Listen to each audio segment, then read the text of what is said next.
Mohon maaf, Frater, Bruder, Suster, kalau ada ini kamera saya trouble, jadi tidak bisa.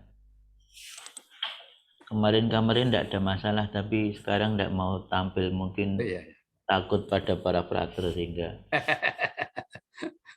tidak mau tampil wajahnya gitu ya. Jadi kameranya bermasalah sejak saya buka sudah tidak bisa, saya ganti-ganti, tapi tidak bisa. Ya tidak apa-apa, yang penting apakah suara saya terdengar dengan jelas? Jelas. Oh ya, baik. Terdengar Pak. Ya, baik. Mungkin nanti hari Rabu kan masih ketemu. Mudah-mudahan sudah bisa teratasi gitu ya. Terima kasih Pak Kris. Sebelum saya menyampaikan pengantar dan aktualia, itu saya memperkenalkan diri. Nama saya sudah tercantum di situ. F.X. Dapianto sama dengan Pak Kris. Jalan hidup saya dengan Pak Kris itu tidak jauh berbeda gitu ya. Ya, tidak jauh berbeda, sama-sama dari Klaten gitu ya. SMP-nya sama-sama PL, hanya beda tempat gitulah. Saya Pangutiluhur Klaten, Pak Kris Pangutiluhur Wedi ya gitu. Lalu setelah SMP masuk ke STM Pangutiluhur juga sama, Pak Kris juga STM Pangutiluhur. Ya, dikelola oleh Bruder Van Lith di Klaten, dikenal STM Leonardo gitu ya. Ya, lalu Pak Kris setelah lulus STM kerja dulu, saya langsung ke STK. Sarjana muda, saya bekerja ngajar di Purwokerto. Pak Kris masuk ke STK setelah kerja di Tulungagung gitu ya. Jadi lalu sama-sama masuk di STK. Dan berkat Tuhan lalu kami berdua direkrut, hanya masa kerjanya duluan Pak Kris gitu ya, saya belakangan gitu. Saya seorang bapak, jadi sama dengan Pak Kris. Kalau kekalnya duluan saya ya dengan Pak Kris gitu. Saya tahun 92 tanggal 27 Desember. Ya, itu. Istri saya sebagai guru juga, lalu anak saya 3, cowok, cewek, cowok gitu ya. Yang sulung sekarang sedang mengambil S2, yang nomor 2 kelas 11, yang nomor 3 kelas 8. Ya, kelas 11 itu 2 SMA, kelas 8 itu 2 SMP. Kami itu yang generasi tua ini kalau bicara 11, 8 itu 11 itu kelas sekolah mana gitu ya. Tingkat apa gitu ya. Harus mikir, oh ternyata 11 itu kelas 2 SMA. Kelas 8 itu 2 SMP. Ini tadi saya baru nganter ke Kalasan sana, lalu ke kota, dan tadi karena SMA itu sudah full ya, sudah masuk semuanya, jadi tadi macet jalannya. Ya, baik, itu sedikit perkenalan. Mudah-mudahan tidak hanya berhenti pada perkuliahan ini, bisa komunikasi lebih lanjut di lain kesempatan. Ya, baik, saya akan share screen untuk pengantar.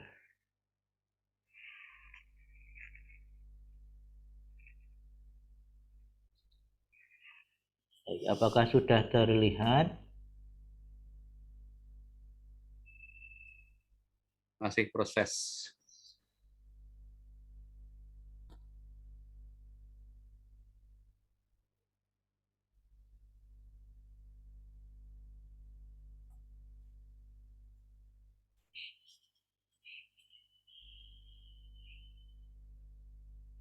Ya, sudah. Oke, baik. Duh, ini kok sebentar. Ya,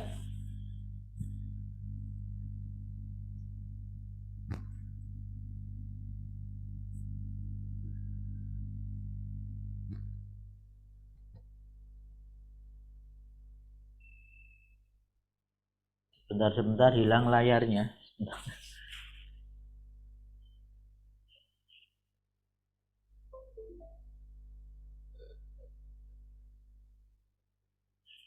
Ya.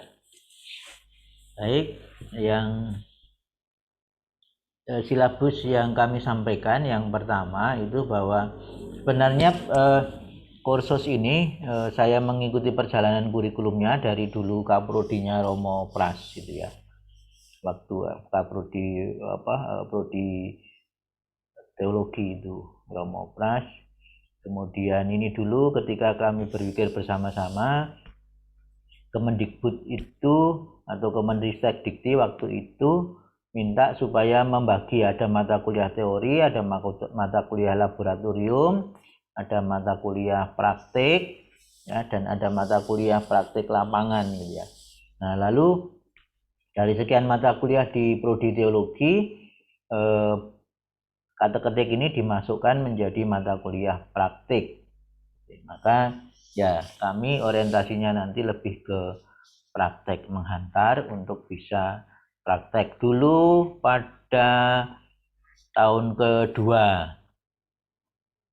Pada tahun kedua ketika sudah pastoral sekolah. Jadi pastoral sekolah semester gasal, lalu pekan kata-ketik, lalu melanjutkan pastoral sekolah ke semester genap.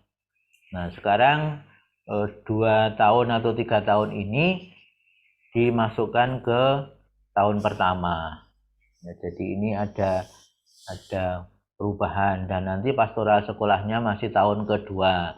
Mudah-mudahan tidak lupa ya ketika pastoral sekolah. Tapi pastoral sekolah kan pilihan, tidak wajib untuk para mahasiswa di prodi teologi ya. Ya, ini sedikit sejarah pekan ini. Dari dulu awal sekali itu kuliah reguler, kemudian dipindah ke mata kuliah praktik. Reguler itu ya tiap minggu ketemu, lalu menjadi pekan pada awalnya tahun kedua, lalu sekarang ini mulai ditempatkan di tahun pertama. Oke. Lalu kompetensi yang diharapkan dari kursus ini adalah bahwa para frater, bruder, suster nanti bisa mengolah pengalaman yang relevan, pengalaman berwarta atau dalam dunia pewartaan selama ini, entah dari sisi pemahaman maupun praktek, lalu berdasarkan bahan-bahan yang disediakan memahami dasar pemikiran dan praksis pak di sekolah dan di paroki. Jadi memang meskipun pemahaman tapi orientasinya lebih pemahaman ke arah teknis praktis ya, begitu. Lalu nanti bisa menjelaskan hakikat dan tujuan pak, sosok ideal dari guru, kemudian komponen pembelajaran meliputi strategi, keterampilan, materi media dan evaluasi. Kemudian yang keempat, menjelaskan katekese dan pembangunan umat paroki, katekese inisiasi, PIA dan katekese umat. Lalu diharapkan nanti merancang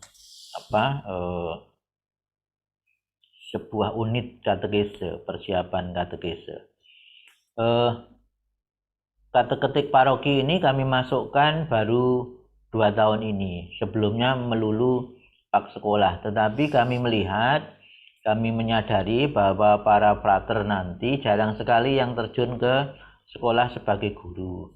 Kebanyakan ya berkarya di paroki, maka baik kalau wawasan terkait dengan katekese paroki ini dibahas, didiskusikan bersama supaya nanti ketika berkarya di paroki itu sudah ada sedikit semacam orientasi begitu. Meskipun nanti di bidang-bidang lain tentu teologi pewartaan sudah didalami gitu ya.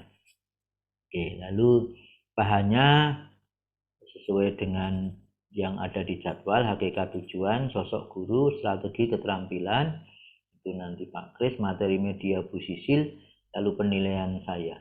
Kemudian 7 sampai 11 itu nanti tim dari kata-ketik paroki.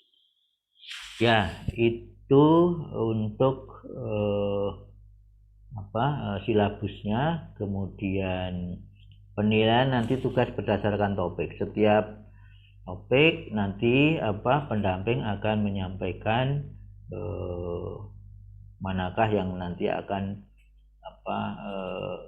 meminta tugas untuk Brother Buder kumpulkan di LMS supaya nanti bisa dinilai, karena bobot meskipun kursus ini diberi bobot 2 SKS.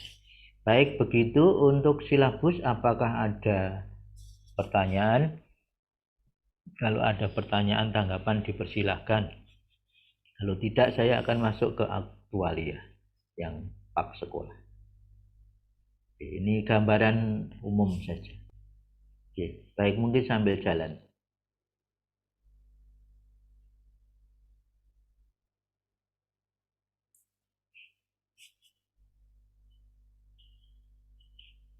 Saya akan masuk ke aktualia pak sekolah ya.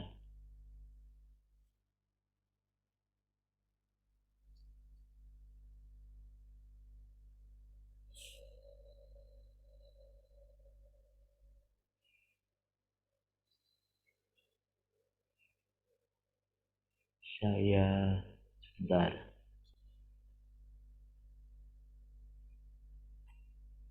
Saya slideshow dulu supaya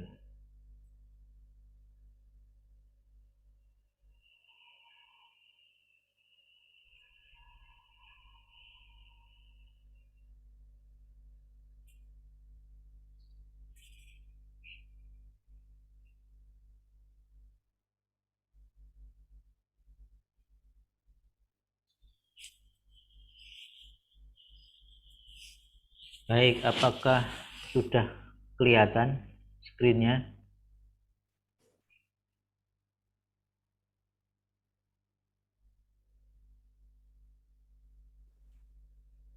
Sudah, Pak. Ya. Sudah, Pak. Ya, baik. Yang pertama,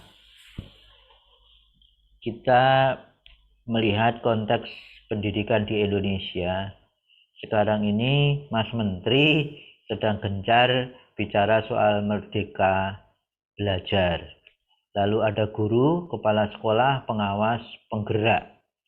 Ya, ini untuk menginisiasi merdeka belajar itu mesti ada orang yang bersedia menjadi penggerak. Lalu di konteks perguruan tinggi ada Merdeka Belajar Kampus Merdeka. Ya, apakah saya kurang tahu di prodi teologi, kami semua di prodi-prodi lain itu mengikuti itu dengan 60 SKS, mahasiswa boleh mengambil di luar prodi. 20 SKS di dalam kampus di luar prodi. Jadi para mahasiswa bisa mengambil nanti misalnya di prodi teknologi informatika, di prodi psikologi, di prodi manajemen, di luar prodi di dalam perguruan tinggi. Kalau konteks kita ya di dalam Sanata Dharma itu di luar prodi boleh mengambil 20 SKS. Lalu di luar perguruan tinggi, di luar Sanata Dharma, Universitas Sanata Dharma boleh mengambil 40 SKS.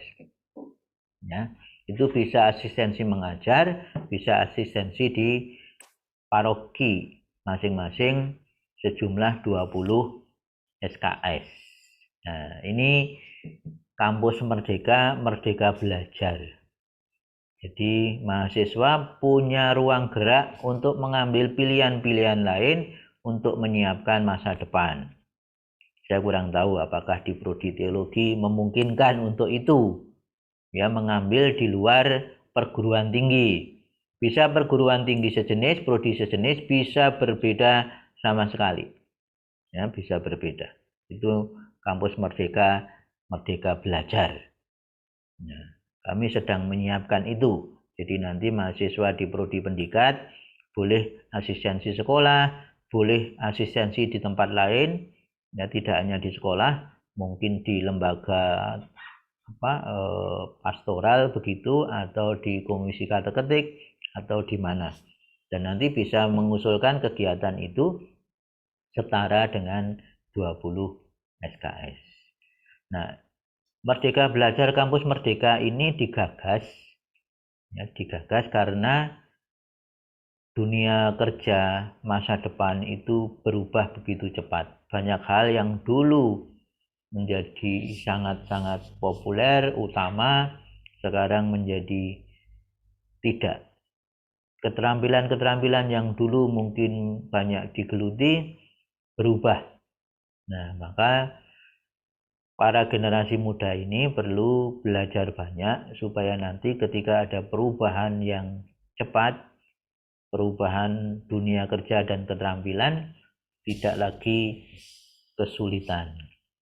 Itu Merdeka Belajar Kampus Merdeka. Kurang lebih saya menangkap arahnya itu, ya.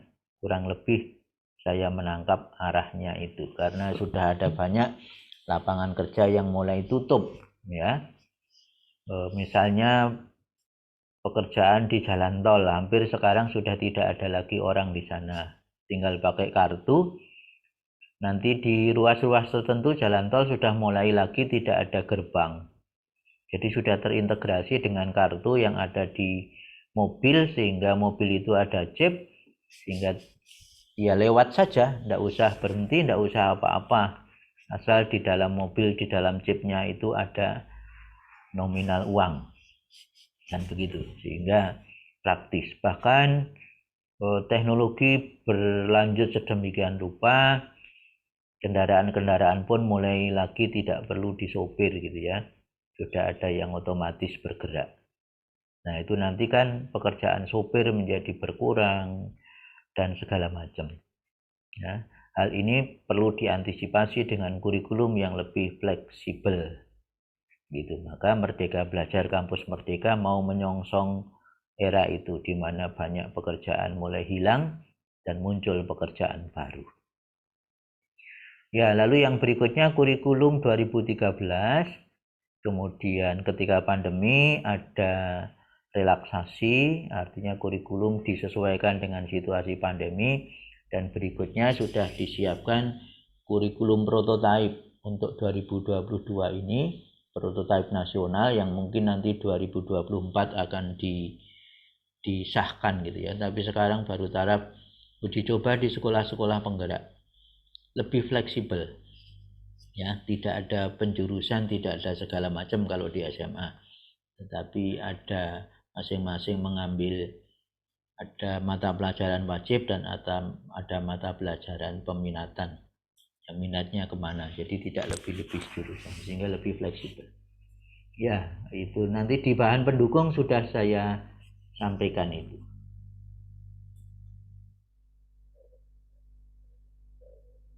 Lalu USBN tahun 2020 sudah tidak ada lagi, diganti dengan asesmen penilaian yang diselenggarakan oleh sekolah. Asesmen bisa dilakukan dalam bentuk tes, portofolio, dan penugasan gitu ya. Kemudian guru lebih merdeka dalam menilai hasil belajar siswa. Anggaran USBN dialihkan untuk pengembangan kompetensi guru dan kualitas pembelajaran. USBN itu anggarannya sekitar 800 miliar ya. Jadi USBN itu anggarannya 800 miliar, maka bisa untuk pengembangan yang lain. Oke, saya lanjut ke UN. Untuk terakhir kali tidak terselenggara karena COVID, diubah menjadi asesmen kompetensi minimum dan survei karakter. Itu 3 hal yang di asesmen, yaitu literasi dan karakter serta lingkungan sekolah. Ya, itu yang itu dilakukan di kelas 8 dan kelas 11, tidak lagi di kelas 10, 6, 10 dan 12, tapi kelas 8 dan 11 itu tidak dipakai untuk masuk sekolah berikutnya.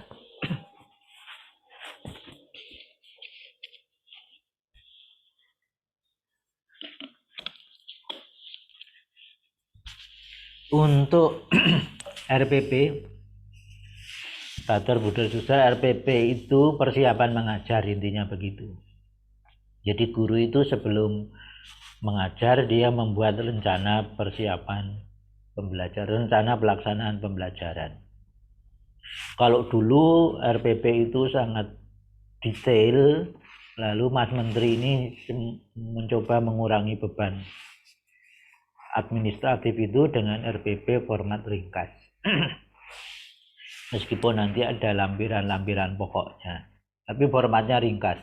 Bisa 1 halaman saja sehingga tidak terlalu panjang. Tapi bagi calon guru yang masih belajar tentu dituntut yang ideal. Tidak akan RPP ringkas itu bagi guru yang sudah punya jam terbang tinggi, pengalaman mengajar banyak. Tapi bagi pemula ya sebaiknya memenuhi idealisme untuk sebuah perencanaan melalui tahapan analisis dan segala macam. Ya, itu kemudian tekanannya lebih ke asesmen atau penilaian. Berikutnya PPDB, kalau dunia sekolah, operator mungkin sudah tahu penerimaan peserta didik baru PPDB itu. Sekarang modelnya zonasi minimal 50%, afirmasi 15%, perpindahan 5%, prestasi sampai 30% sesuai dengan kondisi daerah. Yang menentukan proporsi final dan menetapkan zonasi itu daerah. Sehingga sekarang sekolah-sekolah lebih merata. Kalau dulu kan anak-anak yang berprestasi inginnya di sekolah-sekolah favorit. Dengan model zonasi ini, maka anak-anak yang berprestasi punya kemampuan akademik baik, relatif baik, itu akan menyebar merata. Jadi sekolah-sekolah sekarang tidak ada lagi yang namanya sekolah-sekolah favorit begitu ya. Karena semuanya sekarang memiliki situasi siswa yang bermacam-macam. Ya, ini aktualia saja, sekedar informasi untuk. Nah, konteks umum di sekolah-sekolah kita mengetahui juga di banyak tempat mulai ada polarisasi kehidupan. Ya, kita mulai menyadari nanti bagi para brother, bruder, suster yang jadi imam juga akan mengalami ini. Polarisasi kehidupan itu mulai dari lahir itu sudah disarankan untuk melahirkan di rumah sakit sesuai agamanya. Jadi yang Katolik ya melahirkan di rumah sakit Katolik. Kemudian nanti masuk sekolah ya di sekolah Katolik. Bekerja tinggal dalam lingkungan Katolik. Meninggal dimakamkan di makam khusus orang Katolik. Begitu. Demikian juga agama lain, karena mulai kos saja kan mulai banyak ada penawaran terima kos untuk yang beragama tertentu kan begitu ya. Ya.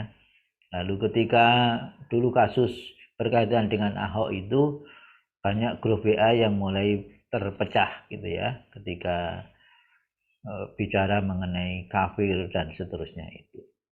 Ya, bagi orang-orang yang imannya dewasa tidak masalah. Kami punya grup alumni SMP itu dari macam-macam agama dan tidak bermasalah. Tapi bagi grup-grup tertentu mungkin akan bermasalah karena polarisasi ini.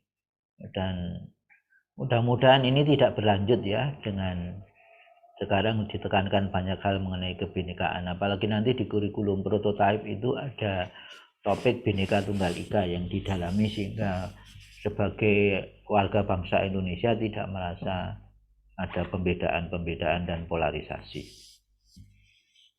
Maka digagas pendidikan agama interreligius.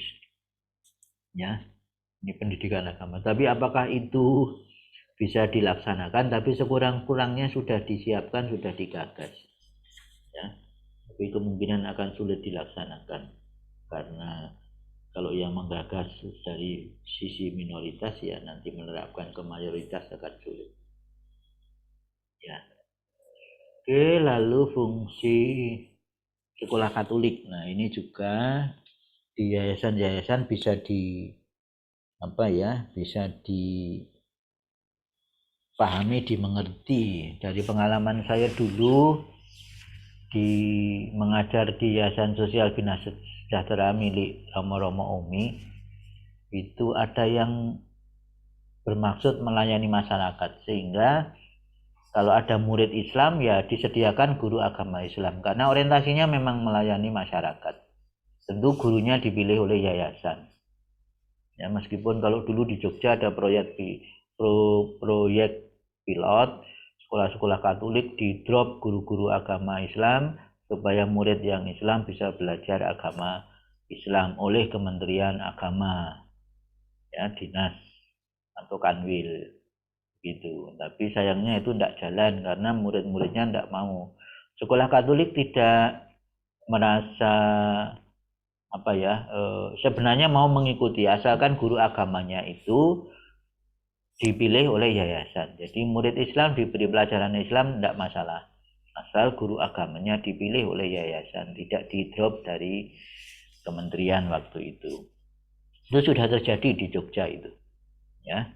Tapi ya tadi lalu tidak jalan, ya. Tapi akhirnya sekarang ya tetap di sekolah Katolik ya hanya ada pelajaran agama Katolik.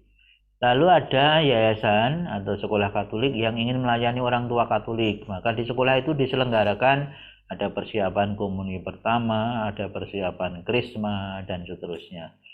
Saya dulu ketika menjadi ketua lingkungan, beberapa kali dimintai tanda tangan. Tadi ada murid yang mengikuti persiapan komuni pertama di sekolah, begitu, supaya lalu tanda tangan ketua lingkungan dari orang tua. Itu dari pengalaman itu ada sekolah yang masih menyelenggarakan persiapan komuni pertama, persiapan krisma di sekolah karena ingin melayani orang tua Katolik. Meskipun sebenarnya diharapkan ya ambil bagian di paroki, kalau persiapan komuni pertama krisma itu ya ikut di paroki, tapi mungkin karena situasi harus pekerjanya pulang sore, jadwal yang tidak cocok dengan paroki, maka yang lebih mudah adalah yang jadi satu di sekolah. Itu mungkin kendala-kendala yang terjadi. Tapi kita bisa merefleksikan nanti sekolah-sekolah mana yang masih itu. Lalu sebagai sarana pewartaan ini tidak bisa dipungkiri. Ya, sekolah Katolik itu memang menjadi bagian dari pewartaan. Maka dan tidak jarang yang sekolah di sekolah Katolik lalu beberapa di antaranya, kalau dulu awal-awal mungkin banyak yang kemudian dibaptis itu. Maka memang saudara-saudara yang beragama lain itu agak sedikit resistensi untuk sekolah-sekolah Katolik dan agak cenderung menuduh juga, dan karena itu ada faktanya ya dari sekolah Katolik itu ada unsur kristenisasi begitu ya. Itu maka sekolah-sekolah Katolik, sekolah Kristen itu kemudian kalau di Jogja itu dipepet gitu ya. Beberapa pengalaman di Pakem misalnya, di Kanisius Pakem itu dicegat. Yang mau mendaftar ke Kanisius kalau itu murid muslim ya dicegat supaya tidak mendaftar di Kanisius. Diminta untuk mendaftar di sekolah yang sesuai dengan agama murid begitu. Ini terjadi beberapa tahun yang lalu, tetapi akhir-akhir ini berita itu tidak terdengar lagi. Nah, tapi apakah masih jalan atau tidak? Ya, ini fungsi sekolah. Ya. Silakan mungkin brother, suster, frater yang masih punya yayasan sekolah bisa melihat manakah sekolah ini ditempatkan, melayani masyarakat, melayani orang tua Katolik, atau menjadi bagian dari pewartaan, atau ketiga-tiganya masuk, atau di antara tiga itu. Ya, ini aktuaria. Lalu mata pelajaran pendidikan agama Katolik. Ada diskusi dulu, Malik Fajar pernah ketika menjadi Menteri Pendidikan mewacanakan pendidikan agama itu dikeluarkan dari kurikulum saja, diserahkan kepada jemaat masing-masing, karena pendidikan agama itu urusannya jemaat gitu ya, bukan urusan sekolah gitu ya. Tapi puluhan ribu guru itu mau dikemanakan nanti kalau ini terjadi ya. Jadi ada problematika begitu pernah diwacanakan, tetapi akan sulit secara praktis. Karena apa? Karena guru agama itu banyak sekali dan menjadi lapangan pekerjaan yang sangat banyak. Maka kalau itu dihilangkan berarti menghilangkan lapangan pekerjaan. Itu pasti akan mendapat penentangan dari berbagai pihak, terutama bagi guru-guru agama yang mereka hidup dari bekerja di situ. Ya, itu ada diskusi masuk kurikulum atau di luar kurikulum. Ya. Jadi negara-negara sekular ya sudah di luar kurikulum gitu ya. Negara yang berafiliasi ke agama saja biasanya akan masuk. Murid. Nah, situasi sekolah di murid negeri itu kadang-kadang terjadi muridnya gabungan. Karena muridnya sedikit, kelas 1, 2, 3 jadikan satu. Sehingga brother, bruder, suster kalau nanti misalnya praktek di sekolah negeri ya bisa mengajar 5 orang murid itu mungkin satu kelas 4, 2 kelas 5, 2 lagi kelas 6 misalnya. Jadi ada gabungan.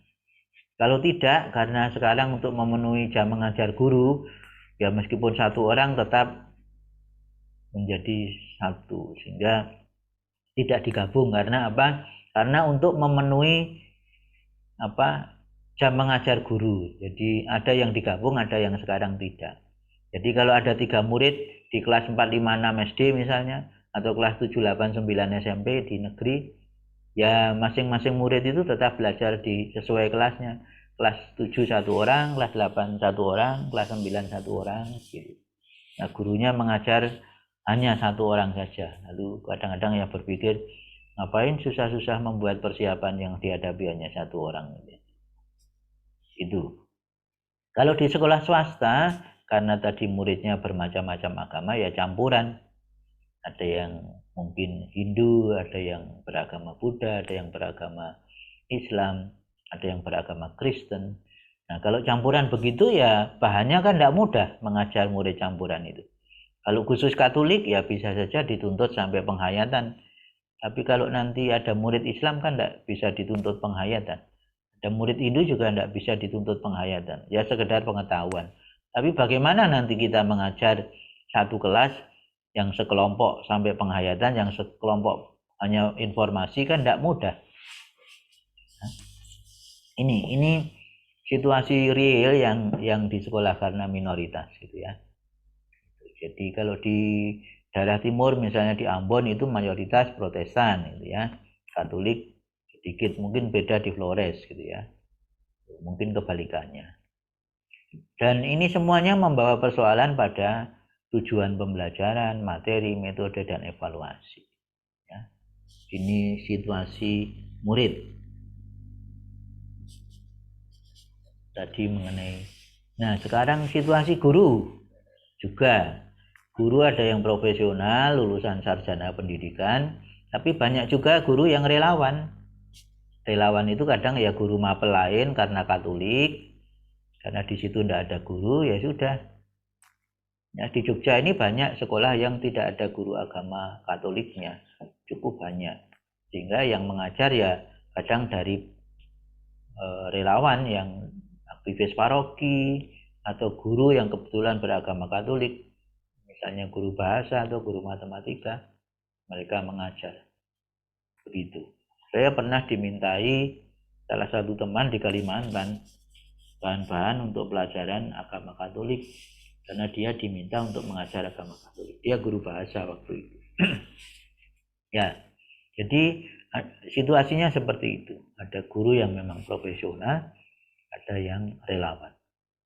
Di berbagai daerah ditemukan bahwa tidak ada guru agama Katolik. Lalu pelajaran diserahkan guru bidang studi yang beragama Katolik atau ke pastor paroki. Sehingga kalau pas jam pelajaran agama ya dikumpulkan di paroki, semua murid di sekolah negeri jadi satu. Lalu diselenggarakan secara gabungan beberapa sekolah oleh guru agama Katolik yang ada. Bisa saja, lalu kalau tempatnya tidak berjauhan, lalu bisa dikumpulkan di salah satu sekolah. Ini problematika real untuk mata pelajaran agama Katolik. Ya.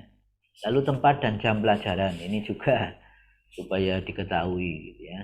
Tempat belajar di sekolah negeri itu karena kelasnya kan dipakai untuk yang mayoritas. Kalau satu kelas hanya ada satu murid Katolik, maka kelasnya dipakai untuk yang pelajaran agama Islam. Lalu murid Katolik itu cari ruang sendiri. Ya kadang kalau tidak ada ruang ya di kantin, di perpus, di laboratorium, atau di ruang OSIS. Bahkan kadang-kadang ya kalau pas tidak hujan bisa saja di halaman di bawah pohon gitu ya. Di SMK negeri itu beberapa guru sharing atau teman-teman mahasiswa yang praktek di sana ya, kalau pelajaran agama harus nyari dulu ini tadi keluar tempatnya di mana, lalu ngumpul di kantin, ya sudah, daripada harus cari-cari ruang di situ saja. Nah tentu ini tidak ideal, kelas seperti ini tidak ideal ya. Lalu juga ada yang jam belajarnya jam ke-0 atau jam ke-8. Jam ke-0 itu sebelum masuk. Jadi pelajaran agama itu jam 6 pagi, baru jam 7 nanti mulai sekolah biasa. Atau setelah semua murid pulang, sampai jam 7, lalu pulang baru ada pelajaran agama. Ya tadi karena ini terjadi karena apa? Ya mungkin karena guru, mungkin karena ruang, ya itu. Jadi situasi seperti itu terjadi. Nah, kalau situasinya semuanya ada beraneka ragam kekhususan persoalan seperti itu, tentu pelajaran agama tidak akan ideal terlaksana. Lalu peran orang tua. Nah, ini juga ada orang tua yang berperan maksimum gitu ya. Artinya sungguh memantau situasi muridnya. Ya, situasi anaknya dipantau di sekolah gitu ya. Kalau ada yang kurang, guru orang tua bisa memberi saran ke sekolah. Bahkan ada orang tua yang anaknya tidak mau diajar oleh guru praktek gitu ya. Kalau sekolah ini saya bayar mahal-mahal kok hanya guru praktek yang mengajar, tidak mau, maka tidak boleh ada guru praktek di sekolah situ. Nah misalnya begitu. Ini ada maksimum. Tapi ada juga orang tua yang pokoknya terserah sekolah wis. Jadi orang tua sepenuhnya menyerahkan kepada sekolah, terserah gitu ya. Ya ini juga memberi warna untuk mata pelajaran, sehingga nanti ada orang tua yang ngecek juga ini isinya pelajaran agamanya cocok atau enggak, semacam itu, supaya tidak terjadi bid'ah misalnya. Ya itu kemudian aspek-aspek untuk dalam pelajaran agama ini juga selalu tarik-menarik, pengetahuan atau penghayatan, dogma atau pengalaman, pendekatannya ilmiah atau bebas lebih berdasarkan tradisi, evaluasinya tes atau non-tes, ujian prakteknya memimpin ibadat, menyanyi. Lalu kalau nyanyi apa yang dinilai, kan pelajaran agama bukan pelajaran nyanyi. Lalu ada praktek memimpin ibadat, homili dan seterusnya. Tapi kan bahan itu tidak ada di topik-topik di kurikulumnya, tidak ada memimpin ibadat atau bahan pelajaran homili itu. Tapi kenapa dinilai dalam ujian praktek? Nah, misalnya seperti itu. Ya ini problematika yang tidak pernah berhenti untuk digeluti. Selalu ada tarik menarik, ya, antara pengetahuan, penghayatan, antara dogma dan pengalaman, ada ilmiah dan bebas, dan seterusnya. Ini silakan kalau nanti Prater Buddha Suster jadi kepala sekolah atau ketua yayasan, atau bahkan nanti diserai di komisi kateketik, atau kemudian kerjasama dengan Puskur. Saya terlibat di pusat kurikulum nasional untuk memikirkan kurikulum ini, dan ini tidak mudah gitu ya. Dan juga menyusun bukunya, ya, saya dilibatkan oleh Komisi Kateketik KWI dan Kemenak sekarang bekerja sama dengan Puskur untuk kurikulum prototipe yang saya sebut. Oke, lalu ini sedikit perkembangan kurikulum 84, tujuannya pengetahuan, pendekatannya pergumulan, refleksi. 94 tujuannya pengetahuan, pendekatannya naratif. 2004 kompetensi, pendekatannya pakem. Pakem itu pembelajaran aktif, kreatif, efektif dan menyenangkan. Ya, lalu sekarang ini yang terakhir kurikulum 13 itu ada KI 1 sikap religius, KI 2 sikap sosial, KI 3 itu pengetahuan, KI 4 keterampilan. KI itu kompetensi inti. Lalu aspek keterampilan dalam agama Katolik dipertanyakan, apakah dalam pelajaran agama Katolik ada keterampilan dalam arti motorik? Apakah tidak lebih ke penghayatan? Kalau bicara penghayatan berarti masuk sikap, bukan masuk keterampilan. Ya, pada awalnya kurikulum 13 itu pendekatannya saintifik, 5M itu ya, mengamati, menanya, mengumpulkan informasi, mengasosiasi, mengomunikasikan. Kemudian sekarang lebih fleksibel. Materi tidak berubah, masih kurang lebih sama dengan kurikulum 2000. Jadi saya menyinggung kurikulum prototipe 21 tapi dilaksanakan mulai 2022. Itu pilihan alternatif, tidak diwajibkan. Jadi tahun 2022 ini sekolah boleh mengambil kurikulum 13, boleh mengambil 13 yang disederhanakan, boleh prototipe. Lalu dibagi fase-fase pembelajaran itu kelas 1, 2, 3, 4, 5, 6, 7, 9, 10, 12. Di bahan pendukung kalau para peraturan membaca nanti akan ada banyak hal dijelaskan di sini. Lalu elemen kurikulumnya pribadi siswa, Yesus, gereja, masyarakat. Elemen lebih lanjut dijabarkan ke sub elemen itu ya. Lalu ujiannya ada diskusi juga, di Jogja sudah mulai dicoba agama Islam masuk UN. Waktu itu kalau masih ada UN. Ya, sekarang tidak ada, tapi mungkin masuk yang di asesmen gitu ya. 2019 sedang siapkan PA dan budi pekerti masuk UN. Mengingat UN diadakan, maka masuk atau tidak masuk UN tidak relevan lagi. Ya, itu sedikit aktualia untuk Pak Sekolah. Apakah ada pertanyaan sebelum nanti saya masuk aktualia di paroki? Silakan. Kalau ada tanggapan, pertanyaan.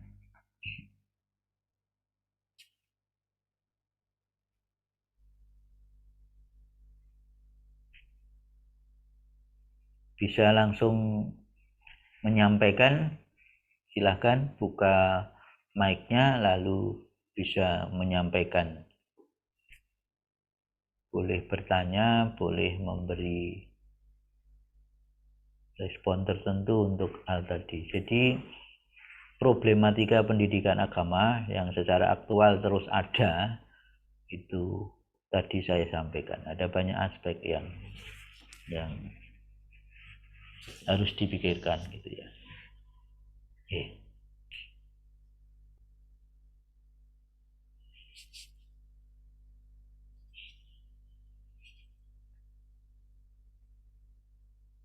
Dipersilakan.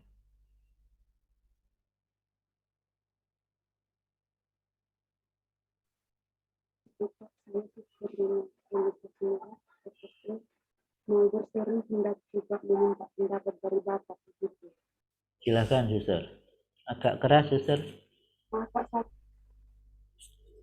Pak, saya izin off kamera karena kurang baik di sini ya, Pak.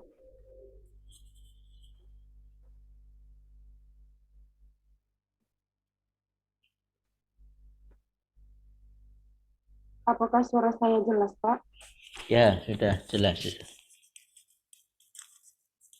Baik, begini Pak, saya mau sharing dulu juga ketika saya SD, bahwa saya dulu juga mengalami bahwa tidak mengikuti pelajaran agama Katolik. Jadi karena guru agama juga ada hanya agama Protestan, jadi kami otomatis mengikut ke agama Protestan itu. Tetapi setelah kelas 4 baru agama Katolik ini, pelajaran agama Katolik mulai ada. Nah, sampai juga ke SMP begitu. Lama-kelamaan ada peningkatan seperti itu, Pak. Dan pengalaman yang saya alami juga saat ini dan juga ketika misalnya saya ditempatkan di asrama dulu, dan sekarang juga saya melihat begitu.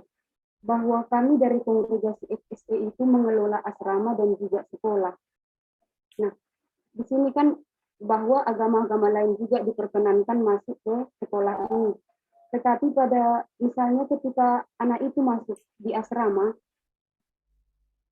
dari kebijakan asrama itu sendiri, dari kami lah misalnya Pak begitu, kami mewajibkan setiap siapa anak asrama yang masuk ke asrama tersebut harus mengikuti setidaknya kegiatan-kegiatan yang berbau agama Katolik, misalnya dalam hal doa dan juga perayaan Ekaristi itu mereka juga ikut. Walaupun pada saatnya juga mereka tidak menyambut, hanya menerima berkat dari Romo.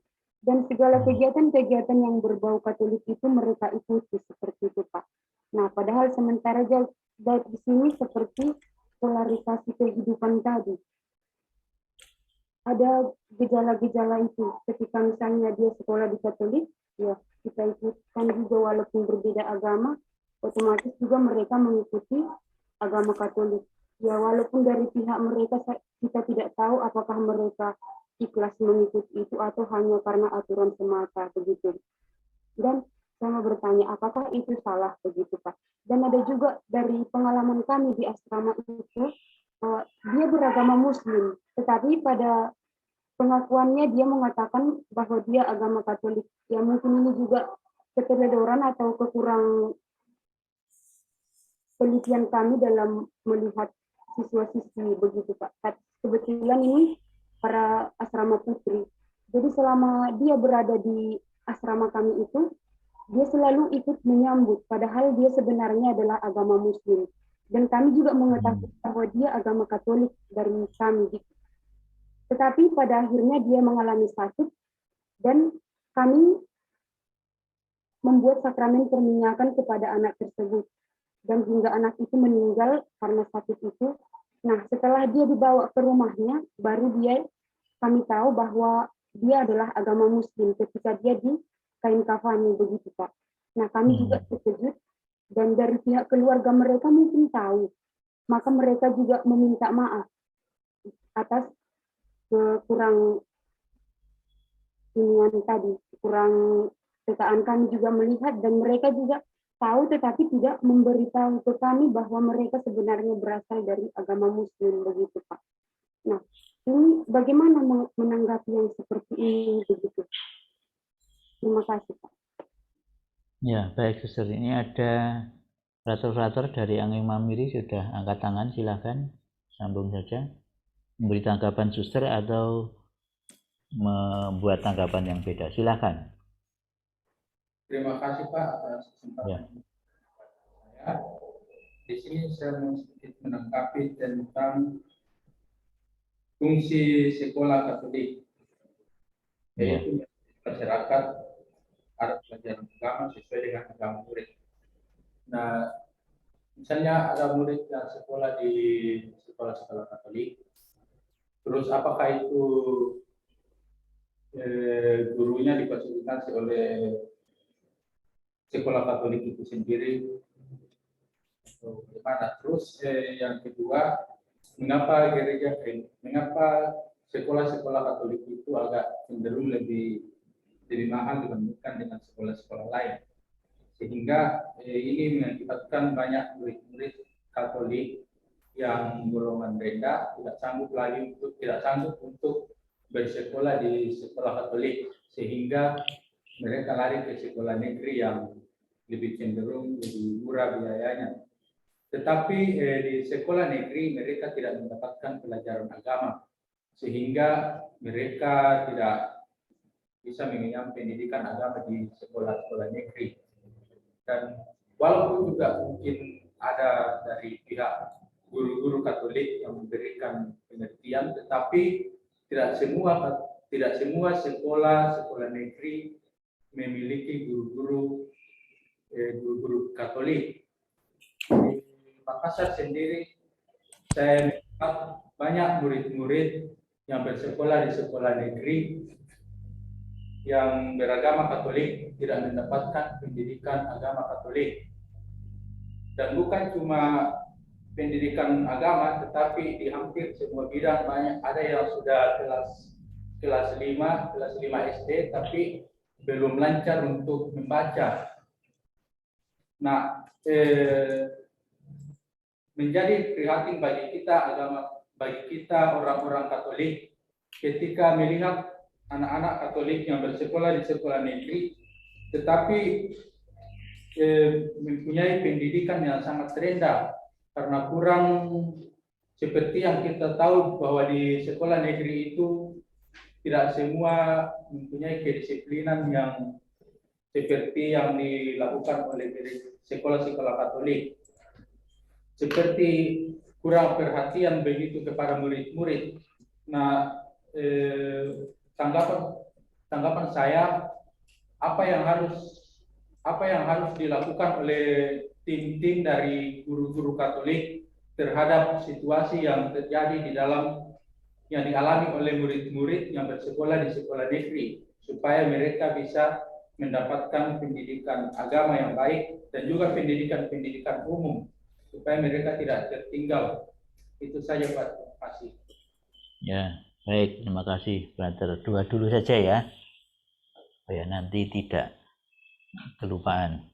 Oke, untuk Suster Rina tadi ya, ya saya kira ini praktis terjadi yang dulu sebelum teman-teman yang Muslim sedikit agak protes tentang itu ya, karena dulu memang begitu. Jadi banyak anak Muslim sekolah di sekolah Katolik, bahkan juga berasrama mengikuti tradisi Katolik.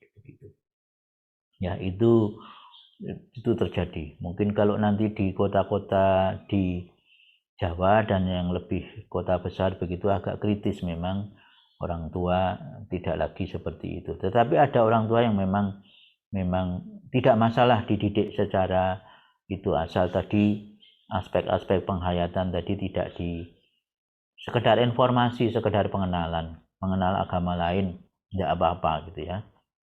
Itu. Jadi pelajaran agama, tradisi keagamaan yang dilakukan lebih sekedar pengenalan, tapi orang tua tetap bertanggung jawab untuk mendidik anaknya sesuai agamanya.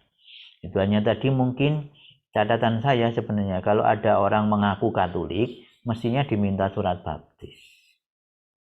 Ya, nama baptisnya siapa dan surat baptisnya, sehingga tidak terjadi yang seperti tadi, kalau hanya percaya bahwa dia Katolik, ada orang tua yang ingin memang mendapat pendidikan yang bermutu, sehingga sudah diakukan Katolik saja, apalagi kalau ada asrama dan murah misalnya kan itu.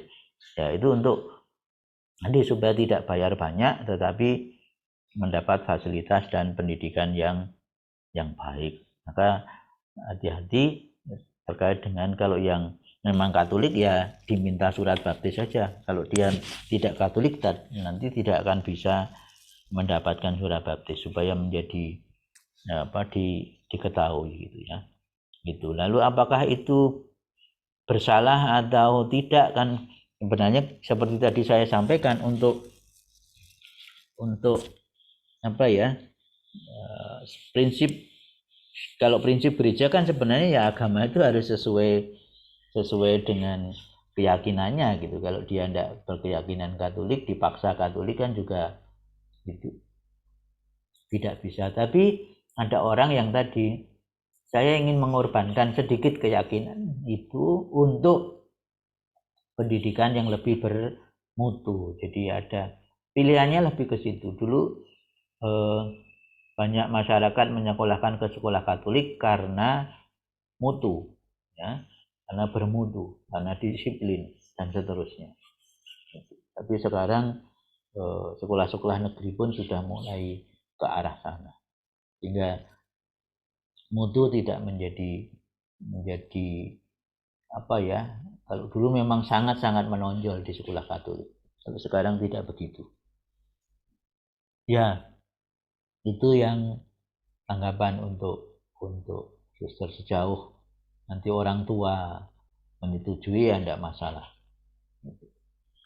Lalu untuk brother tadi mengenai kenapa sekolah Katolik itu mahal, ya tadi karena menyelenggarakan yang bermutu itu harus fasilitasnya banyak dan segala macam itu, ya, sehingga itu perlu biaya semuanya,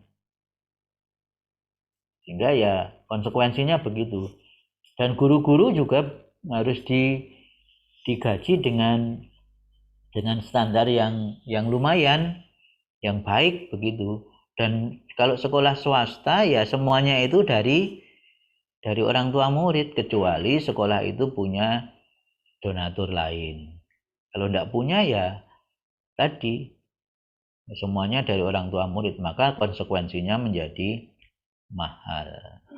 Kalau sekolah negeri kan sekarang seluruhnya dibiayai oleh pemerintah, guru-gurunya digaji pemerintah, fasilitas disediakan oleh pemerintah.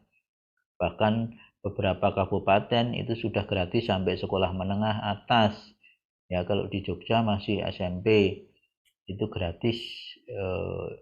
Ya hanya membayar untuk uang kegiatan tambahan saja. Ya, SPP tidak bayar, hanya untuk seragam kegiatan tambahan, artinya tidak terlalu banyak gitu ya.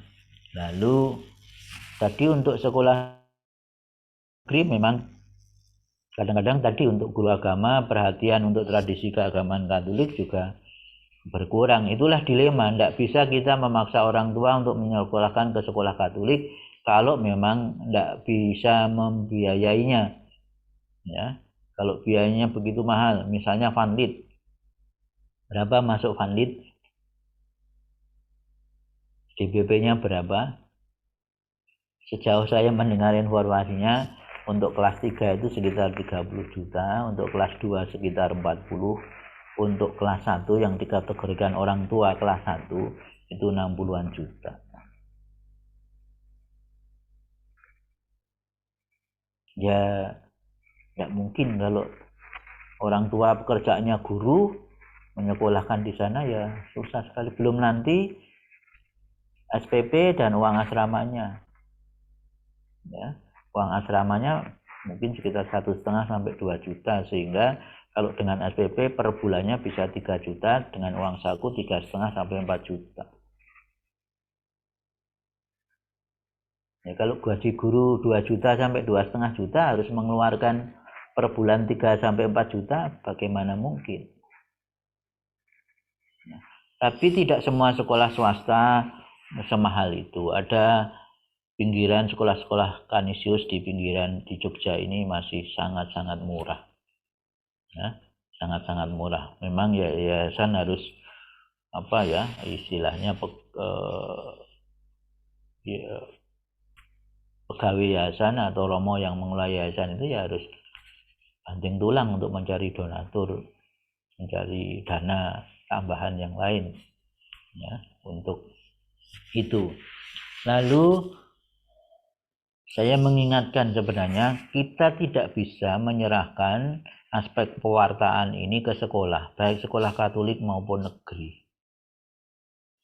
Nanti di aktualia paroki saya akan menyampaikan katekis utama itu adalah uskup, ya, dibantu oleh imam. Jadi katekis utama di sebuah paroki adalah pastor. Dia yang bertanggung jawab atas pendidikan iman semua umat dan anak-anak terutama. Jadi tidak bisa menyerahkan sepenuhnya ke sekolah. Maka itu perlu didata sebenarnya. Maka sekolah baik kalau kerjasama dengan paroki. Nah, paroki perlu mendata, ini anak-anak sekolah mana, sekolah Katolik mana, sekolah negeri mana, apakah mendapat pelajaran dengan baik. Kalau tidak mendapat pelajaran dengan baik, paroki bertanggung jawab untuk mengisi, bekerja sama dengan orang tua.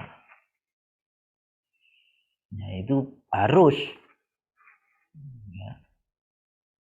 Tidak bisa hanya menyerahkan ke sekolah. Sekolah itu di bidang pendidikan umum sebenarnya, bukan pendidikan agama. Tugas sekolah adalah lebih ke kecerdasan secara umum. Tapi sekolah Katolik punya plus tadi untuk pendidikan iman, pendidikan agama. Tapi sebenarnya katekis utama, gembala utama di sebuah paroki ya pastor paroki dibantu para katekis. Maka penting untuk memperhatikan itu. Ya, tidak bisa menyalahkan orang tua. Kenapa menyekolahkan ke negeri sehingga pendidikan agamanya tidak baik, tidak bisa. Ya, karena apa ya? Karena tadi ekonomi dan segala macam, juga transport, juga tempat.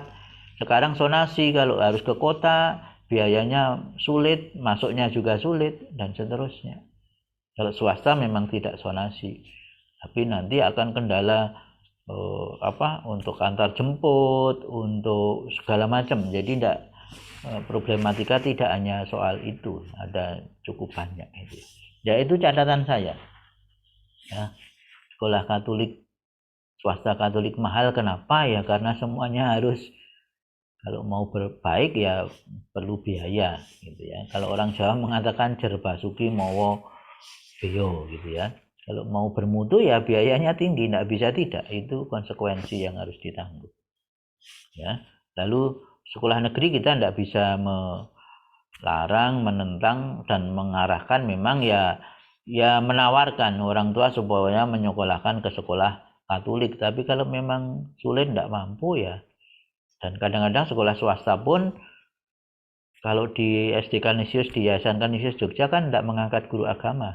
Yang mengajar agama adalah guru kelas. Nah, itu juga kurang perhatian menurut saya. Kalau guru kelas saja itu sudah mengajar 5 mapel, tambahi mapel agama, kan sudah sebagai beban sulit sekali menurut saya. Gitu. Ada guru agama yang memang dari segi kualifikasi mungkin kurang. Maka menurut saya catatan saya lebih ke paroki. Ya, baik, sebelum dilanjutkan dialognya, saya akan sampaikan singkat dulu aktualia untuk paroki, ya, supaya nanti bisa. Baik, tidak usah slideshow ya, itu yang.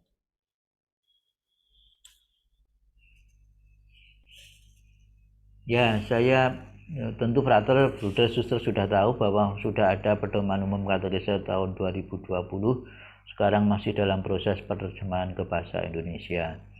Kami pendikat sudah kerjasama dengan Kanisius untuk mengadakan extension course selama kurang lebih berapa minggu ya, sekitar 11 minggu. Ya, berakhir awal Desember kemarin. Itu. Lalu ada banyak tema aktual, ada topik menarik untuk didalami, maka silakan mulai dalami. Kalau yang Frater, Bruder, Suster kan tidak perlu terjemahan, silakan. Yang memang tidak banyak bisa dikopi atau dibagi yang terjemahan dari yang versi bahasa Inggris. Gitu. Tapi sudah ada di sana, dipikirkan mengenai terutama mengenai dunia digital, kaum marginal, dan seterusnya. Termasuk katekis itu siapa, pastor paroki itu bagaimana tugasnya, itu jelas disampaikan di Pedoman Umum Katekis. Lalu bagian kedua saya bicara mengenai gereja pewartaan pendidikan agama Katolik gitu ya. Ini tidak bisa dipisahkan gitu ya. Hakikat gereja itu ya mewartakan, maka kalau tidak ada pewartaan berarti tidak ada gereja. Bagian dari pewartaan adalah pendidikan agama, pendidikan iman. Itu yang pokok. Jadi bahwa hakikat gereja, salah satu hakikat gereja adalah mewartakan. Adanya gereja itu justru supaya mewartakan kabar keselamatan itu. Subjek pewartaan itu seluruh umat. Namun ada orang yang secara khusus itu dipanggil untuk bekerja sama dengan imam dan biarawan-biarawati untuk menjadi katekis. Nah, imam tadi saya menyebut itu katekisnya para katekis. Ini selalu saya ulang-ulang ini ya. Pastor itu adalah katekisnya para katekis. Itu artinya apa? Katekis itu mesti mendapatkan katekese dari imam agar supaya dapat berkatekese di tengah umat. Jadi tugas imam salah satunya harus sungguh memperhatikan para katekis dan memberi katekese bagi para katekis. Ya. Jangan hanya diserahkan pada katekis saja, apalagi katekis yang relawan ya, yang dari sisi dogma dan segala macam itu banyak yang tidak atau kurang menguasai, sehingga Ya hanya bekalnya niat dan semangat. Tapi kalau isinya kurang ya justru itulah nanti saya harapkan para prakter yang nanti akan menjadi imam itu justru harus bertanggung jawab terhadap pewartaan. Termasuk tadi umat, jemaat, khususnya remaja dan anak-anak yang di bangku sekolah, yang sekolah di negeri perlu didata. Apakah mendapat pelajaran agama dengan baik? Kalau tidak, maka ya paroki perlu mengisinya supaya aspek pewartaannya terpenuhi, mistagoginya itu terpenuhi, tidak terabaikan. Ya. Saya menemukan beberapa kasus ya, sampai mahasiswa belum komuni pertama. Ya. Ada calon bruder yang sudah masuk masa postulat atau sedang persiapan masuk novisiat itu belum krisma. Saya beberapa kali mendampingi para calon bruder itu yang sedang di masa postulat itu untuk persiapan krisma. Nah, ini kan terlambat. Tidak tahu bagaimana kok bisa seperti itu kan gitu. Jadi ini pewartaan di gereja Katolik memang tidak begitu menjadi prioritas dan ini mengherankan menurut saya. Ya, gitu. Maka ya harus paroki-paroki itu mendata untuk jangan sampai inisiasi itu terlewatkan. Ya, gitu. Ya, jadi ini yang ingin saya tekankan untuk aktualia di paroki itu, karena banyak dan cukup banyak. Dulu kami pernah survei juga berkaitan dengan komuni pertama dan seterusnya, itu ada sekitar berapa persen ya, 8 atau 7% itu yang memang baik sakramen inisiasi tidak terlayani dengan baik karena tadi mungkin pendataan dan seterusnya. Bahkan sampai ke perguruan tinggi belum komuni pertama, sampai mahasiswa, dan tenang-tenang saja. Ya, itu kemudian poin berikut saya sampaikan, pewartaan itu menjadi dimensi dari karya pastoral. Ya, liturgi itu punya dimensi pewartaan, diakonia punya dimensi pewartaan, koinonia punya dimensi pewartaan. Ya, semua dimensi bidang pastoral itu mempunyai dimensi yang lain.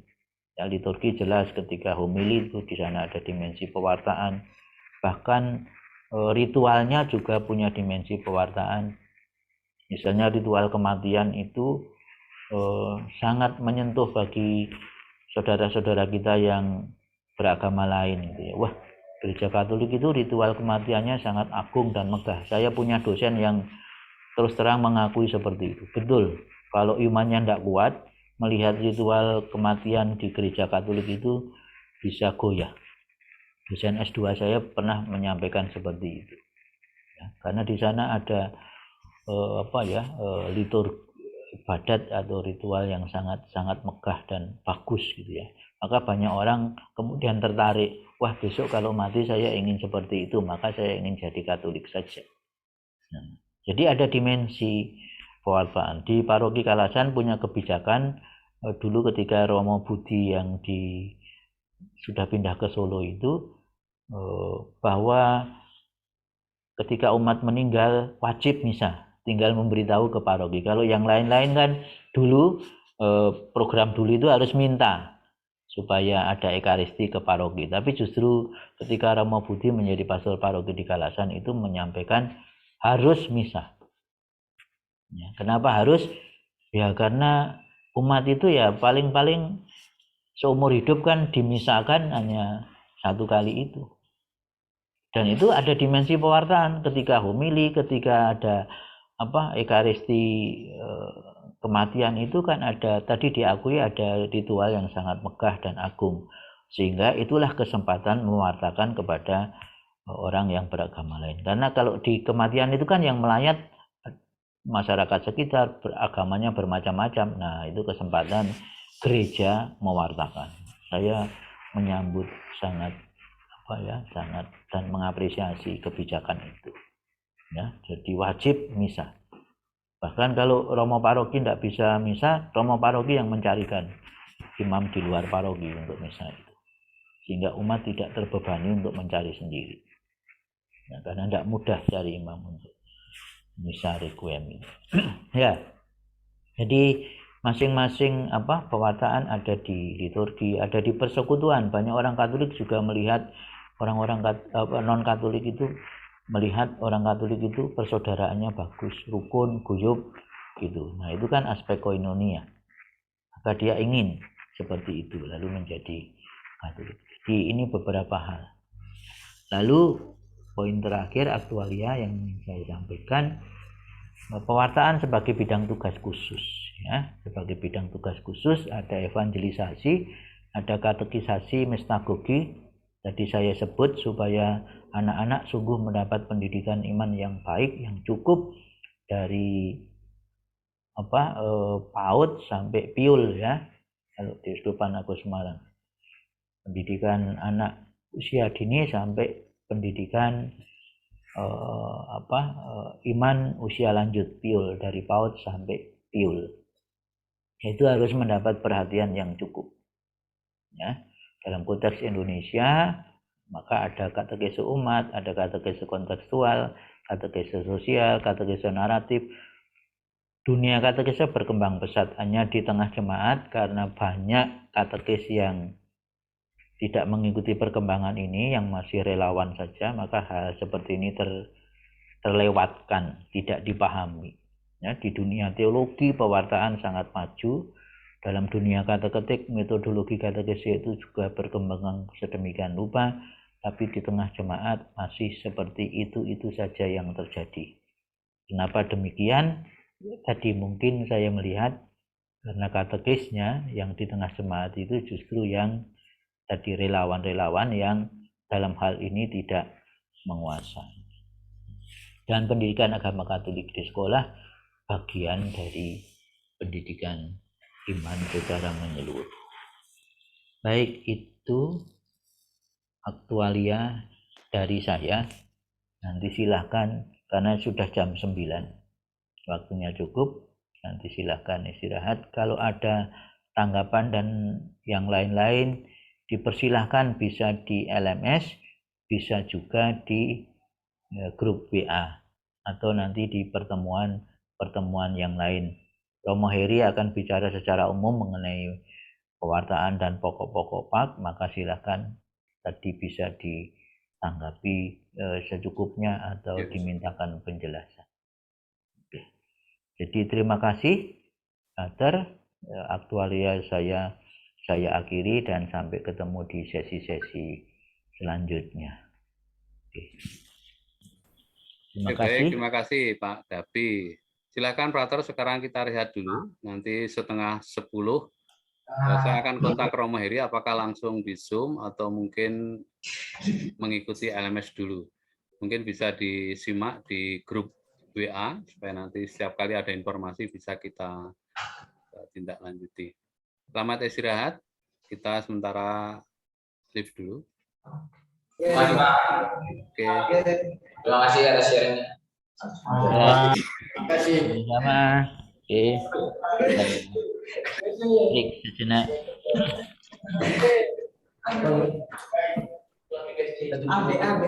Abi.